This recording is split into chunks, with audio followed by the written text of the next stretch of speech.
Welcome to the Upshot, Ultra-World Disc Golf's podcast about the latest in the disc golf world. I'm the editor, Charlie Eisenhood. Joining me is Josh Mansfield on this Tuesday, May 7th, following the Dynamic Discs Open in Emporia, Kansas. Winners this weekend. Calvin Heimburg gets his first win in over a year. Last time, Jonesboro Open 2023. He wins for the first time in Emporia, and Missy Gannon takes it down in a playoff against Haley King. Josh, we do this from time to time. I thought we should bring it back. Let's do top 10 storylines. Love it. A la Al P. Jackson, who's off this week, so we're gonna fill the mantle for him. How's that sound?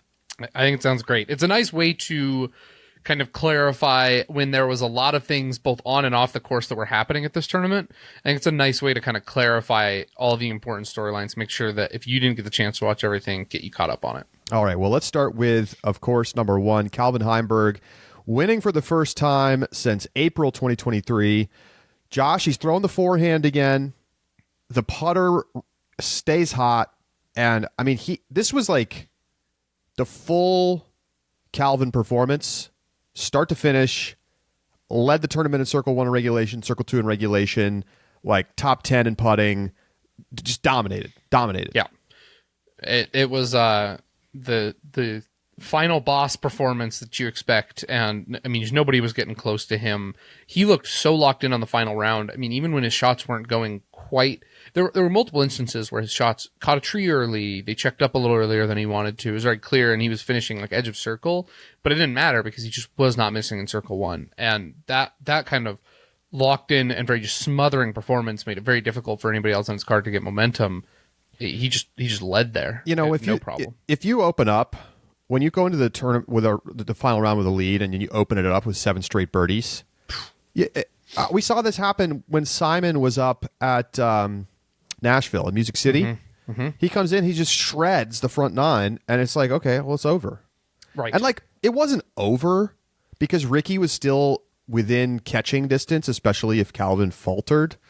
But it also ultimately it was Ricky that faltered, and so Calvin is able to cruise through to a pretty comfortable 3-stroke win. So many notes about this. I mean, obviously we know how good Calvin is, and he has had, since he last won, 16 top 5s on tour. Only 4 times, Josh, has he missed the top 5. 2 of those 4 times were at the beginning of this season when he was not throwing a forehand.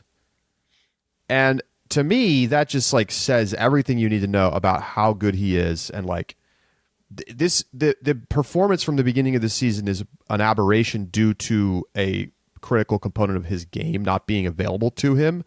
And now that he's throwing a forehand again, which he doesn't seem 100%, by the way. He's not really throwing them off the tee, but he's throwing them on upshots, and it's making a difference.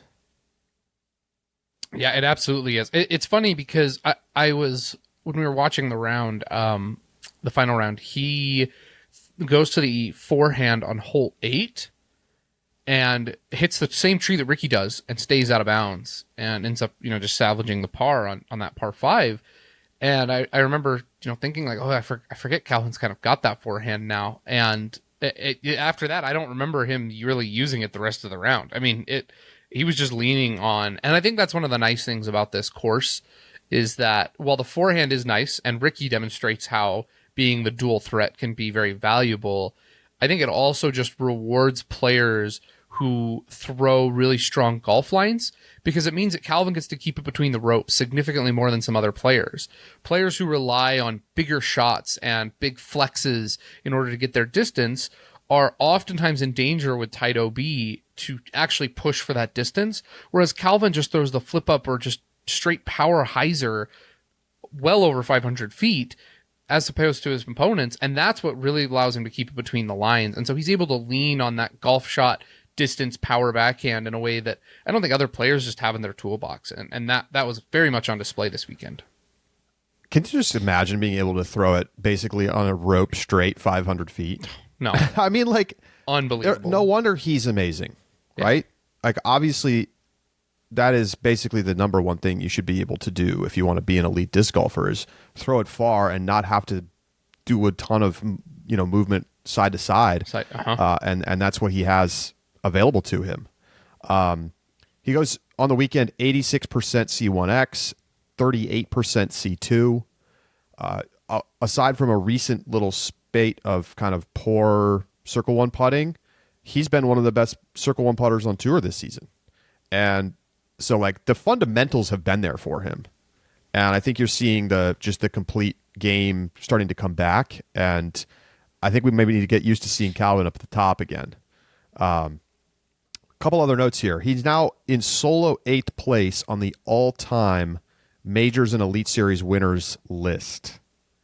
So the list: Macbeth, Wysocki, Climo, Feldberg, Schultz, McMahon at 13 wins, Nate Doss at 12 wins, and now Calvin Heimburg at 10 wins, breaking the tie that he had with Simon Lizotte, who has 9.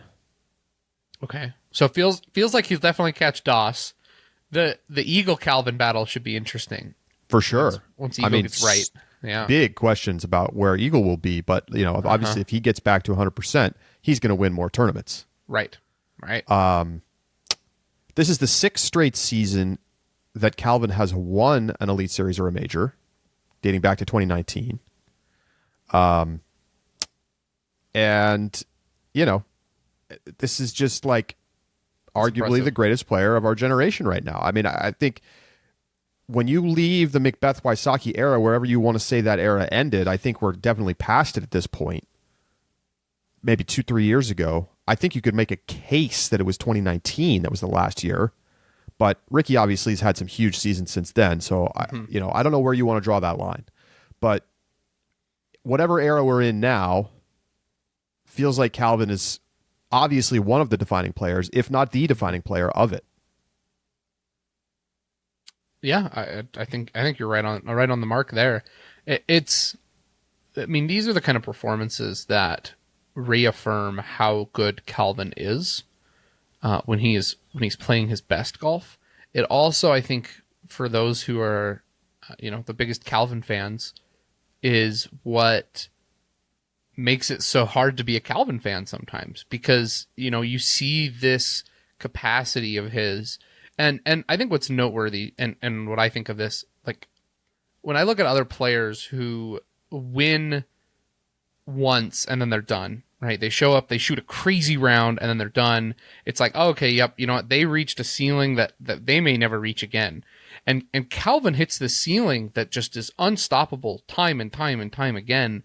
And you want him to do it on the biggest stages. You want him to do it in the biggest moments, because there are courses and tournaments at majors and other important events that he could be doing this. And he demonstrates again that he has the skills, and he just has to put it together. 100%. All right, let's go to number 2. Okay. Missy Gannon takes it in a playoff over Haley King. This was a wild one, Josh. The final round in this playoff was crazy. I mean, really enjoyed the FPO final round. It was a lot of fun to watch. 16 delivers big time. Mm-hmm. Haley throws what appears to be a clean shot onto the island on 16 in regulation. It spins up onto the short side of the island and then just decides it's going to tuck its way back down into the water. Crazy. Kind of a bad break, it felt like. It was. Normally that settles. Yeah.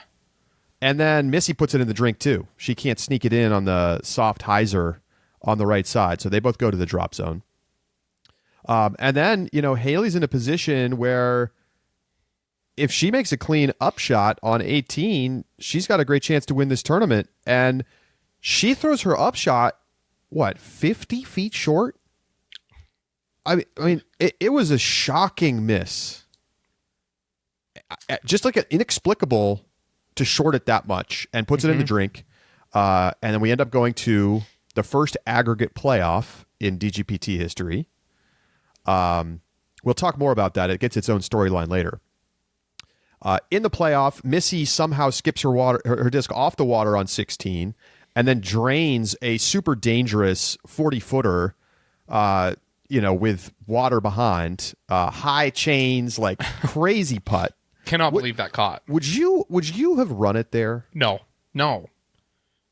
absolutely not. Because it's not like it was a 1-hole playoff, right? This is a 3-hole playoff. You have 17 and 18, and with a miss, if you go in the water there, you're basically done. oh, exactly. Like 2 strokes to play with, and like Haley turns on cruise control. 1 stroke, like I don't know, maybe. And the thing is Missy played 17 and birdies it.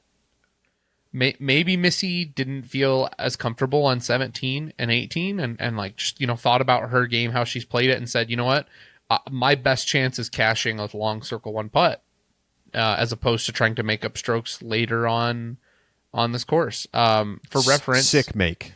Incredible. Yeah. For reference, she bogeyed 17 in round 1, parred 18. She parred 17 and 18 in round 2. And she parred 17 and 18 in round 3. So maybe she looked at it and said, you know what? This is like, I can't drop a make stroke up here. strokes. Yeah. I cannot make up strokes on these other holes. Because Haley just had birdied 17 prior. Right. So. And probably should have birdied 18. Definitely should have birdied 18.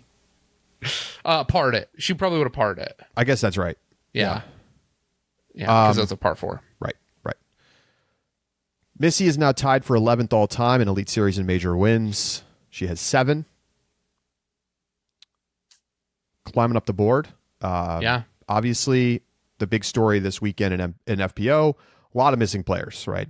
The Euro's all gone, except for Luca Lorenzen. Some of the stronger arms who we would expect to see competing out here, like Ella Hansen, not there. We'll get to the reason why Ella wasn't there a little bit later. And overall, Josh, I know the final round was exciting, but this was a very poorly played tournament from FPO. The first 2 rounds in particular were just really bad. It absolutely was. And Missy wins with a 984 average round rating, which is by far the lowest of the season. I mean, it had been 1,000 up until Champions Cup, where it was like in the 990s, which, so. Northwood, like, whatever. It's squeezing those ratings down a little bit. Bad weather. So that still felt like you had to play great to win. And then this was just like the opposite of that, like just terrible play in the first couple of rounds. But you know what? Missy did the thing that she maybe should have been expected to do, which was like play consistently solid, make the key shots, not play with fear, and she's rewarded with another win. Yep. And it really was, I think, her ability to keep herself in it, because when you look at the players around her, Missy is by and far, like, when I look at the players that make up in that top 5 that were on her card, I really look at it and I go, Missy's the veteran, right? Yes, I know Haley King has won before and she's been in pressure moments. Yes, I know Holland Handley has won before and been in pressure moments. I still wouldn't call them veterans in the way that I would call Missy Gannon a veteran. And that, I think, just demonstrates the experience that Missy has. 7 Elite Series and major wins. I think the stat that I saw on the broadcast was that this is her 9th highest payout, which just blows my mind. That a win, she has 7 wins. This most likely is her lowest payout of any win, and she has 2 other finishes that paid out higher, even though she didn't win. Just big money Missy, right? She shows up in those and has played in just some of the most pressure filled moments of any player in FPO, and why shouldn't we expect her just to continue rock solid, even in the face of some adversity here? I mean, Missy Gannon doesn't always make the clutch shots that she needs to. Nope. We saw at Worlds last year, she made a couple of big mistakes that kept her from having a real chance to beat Kristen. Mm-hmm. But it's not because she's playing with fear or because she's getting rattled. It's just missing shots sometimes. But I think psychologically, Missy Gannon is one of the strongest players on tour. Yep. And she doesn't have as high of a ceiling as other players, but she also plays closer to her ceiling more often than others. Yep. So. And that brings us to number 3, which is that Holland Handley and Haley King crumble under the pressure of the moment. I mean, Holland Handley, obviously I got to take the L. A couple of L's, right? I'm taking L's right and left. Somebody bet me in the Discord for Ulti World Disc Golf subscribers that Holland wouldn't even make the podium That's and a I was crazy bet. I'm but... like, let me get money on that right now. Yes, thank you. And now I have to pay out. I mean, what are we doing here? Holland Handley has the highest birdie rate in the field and is just making the most boneheaded mistakes out there. Just terrible bogeys, double bogeys. And like, it's just really frustrating to watch her play. It is. It remains very frustrating. And you hear the pros, right? When you hear Nate Perkins, Brian Earhart, they got to go on Tournament Central every week, and they're talking about this stuff. And what are they constantly talking about? I mean, Nate Perkins straight up has asked Holland, you have the highest ceiling in the field. Why can't you put it together? Like, he basically straight up asked her that. Yeah. And I get why. Like, you watch her throw these shots, you see her distance, you see her control, you see her ability to putt from circle 2, and it just seems like it's not. It just like completely lacks the consistency and that mentality that Missy has. Holland doesn't have it. Mm-hmm. What's so interesting to me is that Holland doesn't even. Now, her putter does suffer, but it's not like she turns into like an Eveline or Henna when she goes under pressure. It really becomes like her entire game, like the golf, goes away. The decisions she chooses to make, the lines she chooses to throw, the mistakes that she makes, it's like she forgets that like what golf is, and it's not even just about execution, but it is decision making as well. I wish Holland could get somebody who has get JK on the bag and have JK caddy for you and just listen to whatever Juliana tells you to do. And I would be curious to see what happens in that kind of situation where she has somebody with so much experience who's able to help her just make better decisions, because she has the complete skill set necessary that there should never be a situation that's like, oh, this upshot doesn't fit Holland's game. Totally. It doesn't exist. Doesn't exist. Which means that every time there's that just shot that you're like, why did you make that choice? Like, it is really a fundamental decision, not like Missy Gannon, for example, who at times gets forced to throw very, very difficult backhands when a forehand would be preferred. And it's just a skill set issue that Missy demonstrates. I mean, Holland has everything and just makes poor decisions. I mean, it's not always decisions. Sometimes it's just execution. It's just not there. But I mean, she had 5% higher birdie rate than Missy. But, goes OB more and is not consistent enough in circle 1 putting. I mean, it's frustrating to watch because you know what's possible. Like, frankly, this is a tournament that she should have won by like 7 strokes. I'm not exaggerating. I think you're right. I don't know. Like, you go out there in round 1, she after bogeying the first, which is a hard hole, by the way.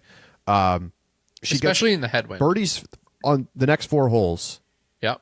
And then goes on 7, double bogey on 8, double bogey on 9.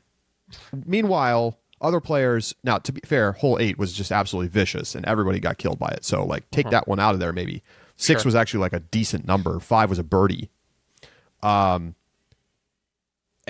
like meanwhile, Gannon is 2 under on hole 7 and 9 and Holland is 4 over. And like you can basically go back to round 1 and be like, that was the tournament. I mean, it's not like Holland was 2 shots off the lead. And that's ready for the funny part, Charlie. You say, and you point out this very egregious point where Holland kind of lost a lot of strokes to Missy. She still was in it. 16 and 17, she bogeyed. Absolutely. If she doesn't bogey, if she pars out on 16, 17, 18, she's in the playoff. That's what I'm saying. Yeah. That's what I'm saying. Anyway, I mean, Haley too, like, just some like shocking, just like misexecution. Hole 18, that upshot is one of the worst shots that I've ever seen in professional disc golf in that moment. I mean, it's a routine field work shot. Missy has a 60-footer to go for the birdie, right? You put it anywhere on that island. I don't care if you are leaning against the rock wall past Missy. If you put it anywhere on that island, you make Missy run a 60-footer on an elevated basket. If Missy hits it, ice in her veins, she wins it, she earns it. Haley didn't even make her try. Haley let her lay up. And that that green is not small. It is a plenty large green. And she was, 200 feet? She has a forehand that goes that far. Her backhand obviously goes that far. She should have hit that green somewhere. That is one of the worst shots I've seen in professional disc golf in a long time. Just a very strange miss. Yeah. Some people said she should have gone forehand. I don't know. Just like, you got to give it a chance. She almost could have jump putted it. I know. It's not Still like it was a long shot. Short. Wild. All right, let's go to number 4. Okay. Joey Buckets, Joseph Anderson, sets the course record in the final round. He shoots a 1084 rated 55. That was 13 under par. And it's not just about the course record as a story here. It's the continued strong play from Anderson as he is starting to become somebody you have to consider for thinking about not necessarily podiums quite yet. Like, he hasn't done that at an Elite Series, but he's getting to the point where you certainly have to think about him for picks week to week, just because of how well he's been playing. Has not missed cash this year. Back-to-back top tens and a top 5 this weekend. He and Charlie, the stat that really stood out to me that we were talking about before the show started. He started last season 1021 rated and is now 1032 rated. And at the beginning of 2022, and then at the beginning of 2022, he was only 1005 rated. I mean, he is jumping what a crazy 10 to come up. 20 rating points every single season, and has since he got a PDGA number in 2019. It's pretty sick. This was his best event rating in Elite Series or Major. He shot 1048 on the weekend. His first ever top 5 on tour, as he finished in 4th place. Obviously, he was never in contention to win this tournament, but it's been a great story this year. It has. And here's what this says to me, Charlie, and why I think this is so important. We've talked about, Joey being on the lead card a couple of times and not playing to his level. And there's obviously a mental component of the game that just comes with experience in those situations. What this shows me, though, that I think is really important is that he has the ceiling necessary to hang with the best players in the world. Because while he has shot good rounds, I don't know if we've seen him shoot really the top rounds that are going to be necessary if you're going to take down tournaments. And so it's really good to see from him that he's able to stretch and push that 1084 great rated round, and to see that he's able to shoot those kind of rounds, that's going to be a critical element if he's going to actually get to take one down, whether this season or in the future. All right, let's go to number 5. Speaking of people who are kind of making a splash this season, Emily Weatherman, who was a grass blade away from being in the playoff and having a chance to win this tournament outright. The 18-year-old from Texas continues to perform well, and she kind of set the bar in some ways this weekend for what others would have to do. She ends up on the podium, one shot back of Missy and Haley, and showing off, exactly her skill set, which is strong putting, great golf decision making, and played a very conservative game, but that was very appropriate for this weekend given the way that other players were playing. She kept it inside the lines, and what another great weekend for Emily Weatherman on a course, I will add, that is not like what we saw her playing back at Texas State's, a very sort of shorter, easier course than we typically see for the FPO field. This is a big, bombery, long course, and she, almost had a chance to win. She did. Charlie, I wanted to ask you real quick, and not to take away from Emily Weatherman's incredible performance. Have you seen all the online controversy around that OB call? I have. What are your thoughts? We'll put the picture up on YouTube that everybody's reacting to. Look, it's easy to look at a photo and see something, but if literally everybody on the card and Terry Miller goes over and looks at it and says it's OB, it was OB. Yep. I'm sorry. Like, if you turn the camera such that you're kind of like shooting it from the backside, like it's going to look like it's over the grass. But obviously, it was incredibly close. I think there's clearly not enough evidence from one single image to say that it was safe. And it's not like players are going out of their way to say a player is not in bounds. That's just not how it goes. If anything, players are too lenient on each other. Yeah, I think it's so silly that people are saying like this picture shows it's clearly in bounds. I was like, that's not what I would say. Not even close. So it's heartbreaking. But man, as an 18-year-old, she handled that with such maturity and grace. Like that would be tough. And she was just very poised in that tournament. Definitely played and I think showed a level of maturity both in her actions and in her game that really demonstrates that she is a player playing well beyond her years and one that I would not be surprised if we saw again. But we talked about this in Rapid Reacts. It's very clear that her distance is a limiting factor here. I mean, she had the worst strokes gained tee to green number. You have to go all the way down to Own, who finished 10 strokes behind her in order to find where her, like where that number, someone has worse. Granted, she didn't go OB as often, but she definitely needs to put some more distance on, but I think she's got time to do it. So it was nice to see her up at the top. And we saw some folks in the Discord, some other FPO players, saying that she's got pretty good distance, not elite, but like solid tour level distance, but that she was just playing pretty conservative out here. I made the point in our Rapid Reacts on Sunday night, Josh, that this level of play is good. I mean, it's going to be, it's an approach that's going to get you a solid result. Most weeks, you're not going to finish on the podium playing like this if you're Emily Weatherman.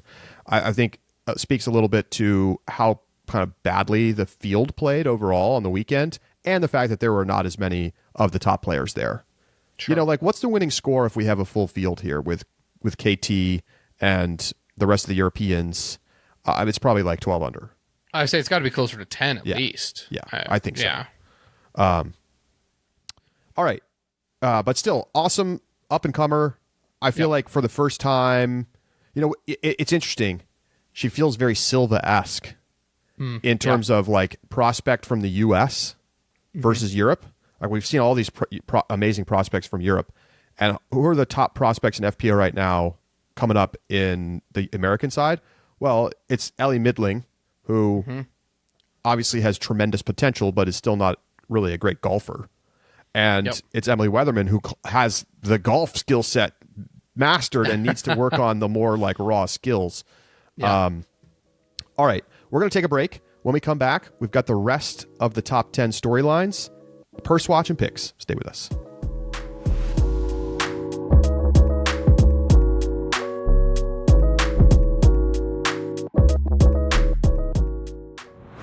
The Upshot is presented by Pound Disc Golf, makers of the best bags in the sport. They've got brand new double convertible Rufus colorways in charcoal and purple. So the double convertible takes the long pockets on the sides that can be zipped down and tucked away to transform into hall pockets if you want to kind of have bulkier stuff that sticks out, water bottle, things like that. Both sides feature pleated zippered pockets with Velcro patches, and when converted, reveal elastic detail pockets for cell phones or other quick access items. They also include an insulated insert to turn either converted hall pocket into a proper beverage Sherpa. That's what I'm talking about. So head over to pounddiscgolf.com, grab yourself a double convertible Rufus right now, and check out the charcoal and purple. It's beautiful. The Upshot is presented by Sunset Lake CBD, a farm that originally started as a dairy farm producing milk and cream for Ben & Jerry's ice cream, but they've since diversified and started growing hemp for CBD. You got to check their products out. This is the highest quality CBD, super nice packaging, obviously really nice quality products themselves. I've been using the like muscle rub when I have sore muscles. Feels fantastic, smells great. Really, really nice to be able to use that instead of, taking Tylenol or something like that. and you can save on Sunset Lake CBD products right now. You just got to go to sunsetlakecbd.com, use coupon code UPSHOT, and you will save 20% off your entire order.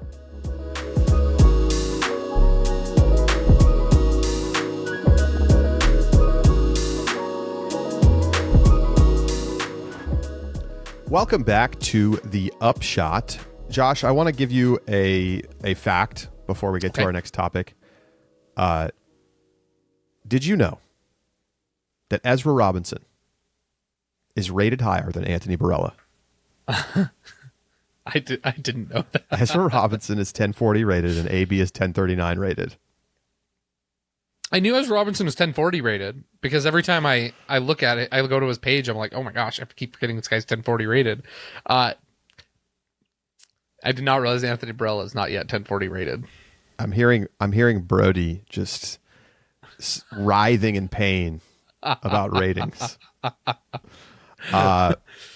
Speaking of those guys, too little too late from the rest of the MPO field. That's our number 6 storyline this weekend from DDO. Ricky couldn't get it done. Mm-hmm. AB ultimately hasn't even finished inside the top 10 for the first time this season. Ezra Robinson, complete melt job in the final round. Awful performance after 2 really good rounds. I mean, he's right there. He's 1 stroke off the lead coming into the final day. You can say it all, right? Gannon Burr, like, he played pretty good, but not in contention. Right. Some of that is to the credit of Calvin and just how well he played, particularly in that final round, but guys just couldn't get the job done. Well, and that's really the issue, right? Gannon Burr, Gavin Rathbun, Andrew Presnell, Joseph Anderson, right? Those are your top 5, and then Ricky tied in top 5. But for those 4 guys, they all played quite well in round 3. Gavin Rathbun, 8 down, Andrew Presnell 9, Gannon 11, Joey 13. Really, really strong final round, but they were just too far back to challenge Calvin, who also shot a 12 down. The guys who were in position to challenge, Ricky only shoots a 4 down. Ezra Robinson only shoots a 1 down. I mean, just other players who had a chance to be in contention had a terrible final round, and the guys who had great final rounds just weren't anywhere close. And so what's nice about that is it means Calvin put together a complete tournament, and you couldn't just you couldn't have a bad round because Calvin didn't, and the other guys had at least 1 bad round. So it's all it takes sometimes. Yeah, and overall, like, Calvin shoots 2 rounds over 1060. He's 1 shot off the hot round in round 1. He's 2 shots off the hot round in round 2, and he's 1 shot off the hot round in round 3. And combine all of those things up, and it's an easy win. Yep. Embedded within that, a few things. One, Ezra Robinson's going to have to learn how to play under pressure. Mm-hmm. That's very obvious to me at this point. He's been around the lead a bunch of times this season, and he's had a lot of bad rounds when it counts on the final day. Man, Charlie, I thought you were going to call him for your picks. I thought he was going to do it. It didn't feel like it. I did too. He looked so good, and I know, like, you've got Calvin and you've got Ricky ahead of you, but it still felt like momentum was in Ezra's favor. I mean, he just had been playing so well, and I was like, he's going to come out and do it. He is, but what a stinker his final round was. Really he didn't birdie until hole 10. Yeah, he took a triple bogey on 8 and a bogey on 9, so he's 4 over in the front. Meanwhile, Calvin starts 7 down through 7. So it's like. And it's not like Ezra can't get those birdies. Mm-hmm. This is part of learning to compete at the highest level. It's not just about executing on days when you're feeling loose and not under the spotlight. It takes time. We've seen it constantly. Yep. Even the best have had to learn how to win. We watched Eagle melt down in final rounds for a long time before he started winning. That was the That was the story about. Broke his hand. Right. How about Gavin Rathbun? He's back, baby. he's back. I said this in the Rapid Reacts, and I think this is true. I think Gavin is back to peak Gavin. Like, he is playing at that level, and now we get to see what Gavin really like. I think he gets to just the rest now is just uphill from here. I mean, he is doing really well. He's playing well. He keeps showing up in leaderboards. Like, it's really nice to see Gavin Rathbun back. Coming off the major win, Andrew Presnell top fives at a course where you might not have expected him to be super competitive. Are we seeing a new and improved Prez? I mean, yes. Like, I think he's gaining confidence and rolling with that. But you still, if you look at his stats, he did it in a very Presnell way. 44% birdie rate. That's the lowest of any of those guys in the top five. The next lowest is Gavin Rathbun at 48%. But 50% par rate. I mean, he just did not take any bogeys, and that's what brought him up. The problem is, I think if final day had been really bad weather, Prez may have actually had a chance. But the issue is that he just he doesn't shoot the kind of rounds in open courses like this that are going to be necessary to challenge guys like Calvin, especially in good weather. Minimizing mistakes, that'll get Prez a lot of top fives playing at this level. But a 50% par rate is just not going to cut it in order to win the tournament. All right, move on to number 7. Foot faults in FPO. They were getting handed out like candy. They were. And blocked, I will note. First, I forget it was round 1 or round 2. Natalie Ryan steps on her disc, gets called for a foot fault, seconded. And then immediately after that, Stacey Ronsley steps on her disc, gets called for a foot fault, and it gets seconded. I mean, these were obvious foot faults. It's not a question about whether or not they were foot faults. It's just that it's so rare to see them called that it's like kind of shocking. Yeah. But are we seeing a new paradigm of players being willing to call these infractions? You know, I hope so. You also have Raven Klein, who has the misplay on hole 1 in the first round, where she played from the wrong disc in the bush. And what's really impressive to me, I mean, that disc was maybe 2 feet away from where her actual disc was, but, you know, points it out and takes the misplay. And, I mean, there just was very clearly, I'm kind of disappointed though, because while the FPO side was beginning to call those rules and enforce the foot faults, the MPO side, the broadcast was regularly talking about the fact that Chase Card was holding up this tournament. And they got to a point where they were like 5 holes back from third card. And so brutal. Nothing from the Pro Tour. I mean, so annoying. I felt like they set the tone early this season, and then it was just like, well, this tournament, we're just not going to worry about it. I totally expected him to. After the way they handled it early on, I was like, oh, that card's getting put on warning so quick. Never happened. What else did I want to know? Oh, of course. Haley calls a foot fault on Missy Gannon in the playoff. It is not seconded by the Disc Golf Pro Tour's Christine Jennings. And the thing is, Josh, Missy had a 2-shot lead. She had just parked the shot. Upon replay, you could see perhaps why Haley thought it was a foot fault, but it wasn't actually a foot fault.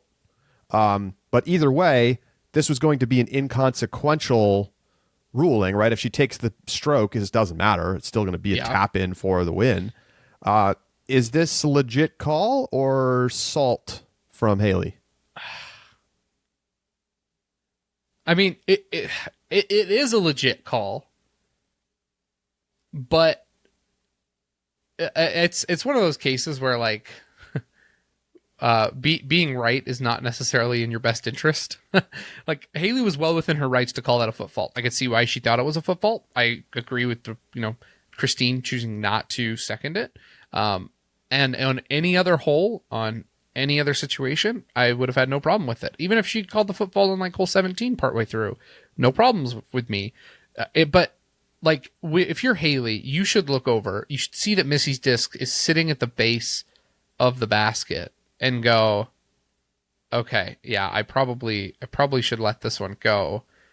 Because even if Haley makes the putt, Missy still wins. Like Missy literally could have said, yep, okay, you're right, it's a foot fault. Walked up and set her disc in the basket and been done with it. So well within her rights. I think it is poor timing and looked poor on Haley to make that call. All right, we go to number 8. Cole Redalen throws his tee shot on 16 in the final round and then walks off the course. Posted about it on Instagram and said, "Gotta do what you gotta do, LOL. I decided to walk off because the last 3 holes didn't matter anyway. People always say they are proud they have never dropped out, but I did it for logistical and practical reasons. This is definitely my first time doing so without being sick or injured." Now, we've actually gotten some emails. Some TDs have contacted and been like, "This is terrible. He should get an 888. He should basically be punished for this. You're not allowed to just quit a round because you want to." And so, Josh, I just want to get your reaction to Cole's decision to just quit. He says in the Instagram post that it would have been a 45-minute backup for the FPO to play those holes, and because what they did is they inserted FPO and had them do the playoff, which, I mean, that's what you need to do, right? FPO definitely needs to take priority here. But I do not feel like what he did was egregious. I don't agree with the idea that he needs to be punished for it. If I was at the end, if I was second or third to last in the tournament, I guess he wasn't quite that far down, but bottom card essentially, or close to it, and you walk up and they're like, "Yep, it's going to be about 45 minutes because we need to finish the FPO playoff." I would say, "Yeah, all right. Like, peace. I'll pack up my bag. I'm going to head over." Especially, I mean, I've got to travel to the West Coast next. Like, no, I'm not sticking around. Have a cut. Just have a cut. Let them go a day early. What are we doing? There it is. That's I mean, come on. There's so many practical reasons to have a cut. And this is a perfect example because, like, he's not wrong that it's, like, pointless for him to stick around and what? Not cash? Yeah, he's already not going to cash. Yeah. So, like, is this the sporting way to approach it? No. If they decide to give him the 888 and punish him, I'm not going to cry about it. Sure. Like, it would be totally reasonable. He should have said he hurt his leg or something, which is what most people do when they just want to quit and they just rage quit off the course. Yeah. My back hurts. Exactly. 999. Back spasms. But Jesus, just have a cut. Yep. And the thing is, like, you could even, for 3-day tournaments, you could even cut at like the 50% mark and still have the cash at 40. So like the 10% that are in the bubble still get the chance to try and get into cash. Fine right? with that. So cut the field at 50% and cash at top 40%. And that way there's still a little bit of like, oh, am I going to make cash? Like, give those players who are on the bubble a chance. But yeah, cut. Every tournament should have a cut. I'm ready. I'm ready. They could make the change for next week, and I would say this is great. Yep. And, like, completely agree. Sorry if you're some regional pro who got in because you're 975 rated and they just had one spot left, and you're going to complain you don't get to play your 3 rounds. It's like, sorry, it's professional disc golf. Yep. Like, you got your 2. Better luck next time. And I guarantee those events are still probably going to fill. Of course. If you don't want to show, that's fine. It's a vestige of, like, the past that we can just update, and it's done. Yep. Hey, and we'll actually have some spectators watching. The cut players will stick around and watch on 18. Wouldn't that be nice? All right, number 9. Jeremy Colling, Sarah Hokum take to the DGN broadcast booth. They've both done it before. I think Sarah did here last year. Did Germ do it here last year too?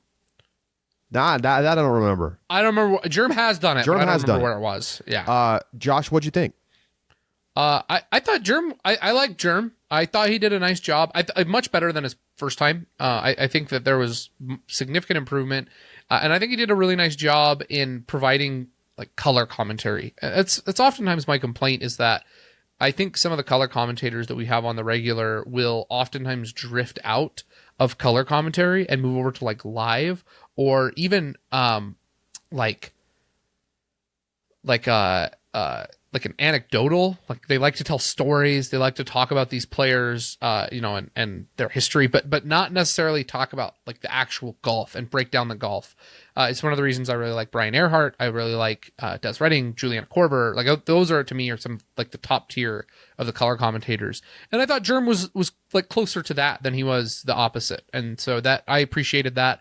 And he just has such a nice on broadcast personality that has just been developed from a decade of Jomez, that even if he's like, I think he has a lot of room for growth, and I could see him getting significantly better if he were regularly in the booth, because he's so good at it at this point. I really appreciated having him there. My complaints with Sarah are actually, I think she didn't do what Germ did at all. Like I want her to give more color commentary. And I did not enjoy the FPO broadcast nearly as much as I did the MPO. It's a learning curve for sure. Yeah. I thought Sarah had very good energy. And I agree. That is a super helpful thing. She's personable on the air, as is Germ, for sure. Right. All right, let's go to number 10. We promised it. Aggregate playoff. We had our first one. This is new to the rules this year, that you can, instead of just having a sudden death single hole playoff, and if you tie, you go play one more, you can have a set of holes that you play. So they did a 3-hole playoff, and I thought it went great. I thought this is exactly what I expected from it, which is that it makes the decision-making more interesting throughout the playoff. It removes the sort of auto lose of making a mistake. Even going into the final playoff hole, obviously Missy had a big advantage with the 2-shot lead, but there was still the possibility that Missy was going to go out of bounds and Haley could get a birdie and we could have that 2-shot swing back in the other direction instead of it just simply being over. I love that. The possibility of a throw-in, some sort of holy shot-esque moment, that stuff exists more in this format, and you just simply have much more interesting choices to make. Like, knowing Missy having to decide whether or not to throw that putt on 16 and run it versus lay it up, which were both viable and like reasonable choices to make, is more interesting than just being forced to have to go for it. Yep. What makes things difficult on that hole, right, is that if you run that putt, imagine in this aggregate playoff, she runs that putt, misses it, she takes a bogey. That bogey means that she is now 2 strokes back of Haley going into the last 2 playoff holes, as we talked about before. That makes that hole, which is a basket tucked up against the water on an island, that is the defining point of that hole. When you do a sudden death playoff, Missy has to make that putt. The water doesn't matter. The island doesn't matter. It is reduced to a circle's edge putt, albeit a very pressure-filled circle's edge putt, but nothing matters if she misses, which means she just runs it. And everything else you're able to kind of remove from the equation. And that, I think, removes what is the most interesting part about course design, which is decision-making. That the best courses in the world are the ones that require decision-making. And that is why it was such an interesting moment for Missy on that hole and that playoff. I think that the Disc Golf Pro Tour should require every tournament to use aggregate playoffs for every Pro Tour event. It is the objectively better way to do playoffs. I think we'll see it more as a result. I think it was great, and it's just a better way to do it. So yeah. I hope it becomes a standard. I think it could. All right. Bonus round. Congratulations to James Proctor and his now wife, Emily. They got married over the weekend. Maybe you noticed a couple of absences this week, including Ella Hansen. She was at the wedding. And so just wanted to give a shout out to James Proctor. He hasn't really been playing his best disc golf this season, but you know what, Josh? It's hard to plan a wedding. It's a lot of energy. It's a lot of time and thinking. So perhaps with that in the rear view mirror, we will, of course, take your honeymoon, man. Like, go enjoy yourself. But when you come back, hopefully we see you sharpen it up. Yeah. Good for him. Very exciting. All right. Pursewatch, DDO. Josh, give it to us. Yeah. MPO payout, $51,939 with an FPO payout of $23,562, a total purse of $75,501. And man, oh man, did it feel like we were just scraping by on the bare minimum added cash. that is a decrease of 11% from last year. Noteworthy, there was a significant decrease in players. There was only 150 players at this event, coming out about $503 per person. There are other events that are at that line as well. For example, Jonesboro was at 504, Texas State, and Texas State was at 480. But it's still a bad look. I understand you had 10 less players than Jonesboro did, but being under the 80,000 mark that every other tournament has hit thus far, it is still not a great look. It's very possible this will be the lowest paying American Pro Tour event this season. Yeah, like dollars per person. I understand it's right there with the other low ones, but it total purse is down. And that's reflected over in the MPO payout with only $9,500. It's the only one that has not hit $10,000 yet thus far. I cannot believe that they didn't go find $500 somewhere to get that up to 10,000. Like, that's another one that's just like tough look. You could have, like, DDO should have ponied up an extra $500 to make sure that they are at the 10,000 mark, and they don't do it. FPO hits 5,500. That does match two of our lower payouts earlier this year. All in all, lackluster. Yeah, I mean, look, this event has just fallen from grace. It feels like you go back 5-6 years, and this was one of the biggest tournaments on tour. This was one of the biggest non-major tournaments of the season. Yep, they were packed with spectators. I mean, people. This was a destination lined trip. the fairway.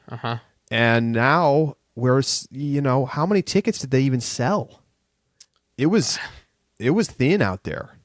You know what's the most disappointing about it, Charlie, is that this is a tournament that, like, it is built for spectators. Right. Like, this course, like, the OB line should be defined by the rows and rows of people, and they just aren't there. And it is a completely different game than it used to be. Emporia is far from everything. It is. It's a 2-hour drive from the closest airport. Mm-hmm. It is, and there's not a lot of facilities. So when the tour comes to town, prices for everything go up. It's hard to make a day of it or like a weekend of it because it's expensive. And so I don't know. We'll see what happens with this tournament. I think if this was not like DDO headquarters with the legacy that it had, this would be like 100% on the chopping block. Yep. From Pro Tour. Yep. But you've got big presence there, a big tour sponsor. Jeremy Rusko is investing in this property. They're about to like completely overhaul this course. They're going to build hotel rooms at the property. They've already got the pickleball courts in. Like, it could be an awesome disc golf course and like location. I just wonder whether we're ever going to see the kind of spectators we used to here. I think it maybe is just a done deal that it's not going to happen. Yeah, it's too bad because that really was like the biggest part about this. Picks, Josh nails it with Calvin. So nice job, Josh. You get 3 points for that. I had Gannon Burrow on my podium, so I got a point there. I had Ezra and Ricky, and just like, come on, man, they were right there. Ricky didn't finish on the podium. He didn't finish on the podium. I had Haley and Missy on my podium, but neither to win. Of course, I had Holland Handley winning. I got 2 points there. Josh had Missy gets a point. Owen Scoggins to win, Josh. That wasn't it this weekend. That wasn't it. That was not it. But you know what? I doubted the dog, and for once I got rewarded. That's all right. I made $10 off you, so I'll take it. True. I got a Venmo like 20 people right now. All right, that is going to do it for today's show. Thank you so much for tuning in. Don't miss our Rapid Reacts where we talk about a bunch of other stuff from this weekend and talk about the course, changes to 16 and 18, all that good stuff. That's available now to all Ultiworld Disc Golf subscribers at discgolf.ultiworld.com/subscribe. Thursday, we're going to get you ready for the Copenhagen Open and the European Tour. Like, it's starting. This is it. Mm-hmm. Elite Series events. Here it is. In Europe. Americans going over. All these new European names to talk about. So we will have Yuha Kito on to discuss, and really looking forward to getting ready for watching some European disc golf. So that will be our Thursday show, and we'll talk to you then right here on The Upshot.